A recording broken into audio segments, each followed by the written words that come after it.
ओम प्रणाम भगवान। आज की बोध कथा का शीर्षक है अभय सन्यासी। भगवान, एक युवा सन्यासी था। उसे दीन दुनिया से कोई मतलब नहीं था। वह हमेशा भगवान के ध्यान में लगा रहता था। एक दिन एक राजकुमारी उस पर मोहित हो गई। उसने खाना पीना छोड़ दिया। इस बात का पता राजा को चला तो वह सन्यासी के पास गया। उसने सन्यासी से कहा कि वह राजकुमारी से विवाह कर ले, लेकिन सन्यासी ठहरा ज्ञानी।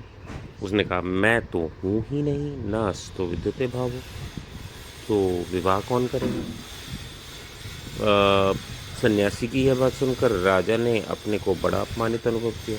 उसने सैनिकों को आदेश दिया कि तलवार से उसका सिर काट दिया जाए। तब सन्यासी ने कहा, शरीर के साथ तो मेरा आरंभ से ही कोई संबंध नहीं रहा, तो जो अलग ही है, आपकी तलवार उन्हें और क्या अलग करेगी।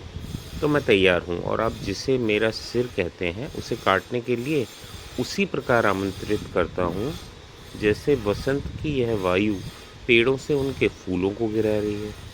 अब वह मौसम सचमुच वसंत का था और पेड़ों से फूल गिर भी रहे थे। राजा ने उन फूलों को देखा और देखा मौत के सामने उपस्थित जानते हुए भी उस सन्यासी को की आंखें बिल्कुल आनंदित थी। उसने एक क्षण सोचा कि जो मृत्यु से भी भयभीत नहीं है और जो मृत्यु को भी जीवन की भांति स्वीकार करता है, उसे मारना तो व्यर्थ है, और उसे तो मृत्यु भी नहीं मार सकती। तो राजा ने अपना आदेश तुरंत वापस ले लिया।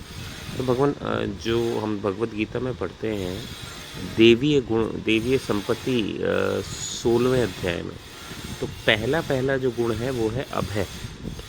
तो वो जो अभय वाला गुण है वो कहीं ना कहीं इस बोध कथा में बहुत ही क्लियर रूप से दिखाई देता है।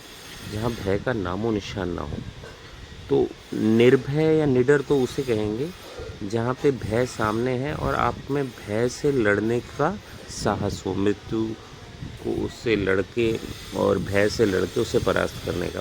लेकिन यहाँ तो भय का नामो निशान ही नहीं है। यहाँ तो भय को भी आनंदित रूप से या मृत्यु को भी आनंदित होकर स्वीकार किया जा रहा है। तो ये अभय वाली क्वालिटी है, और बहुत ही अद्भुत बोध कथा है। धन्यवाद भगवान।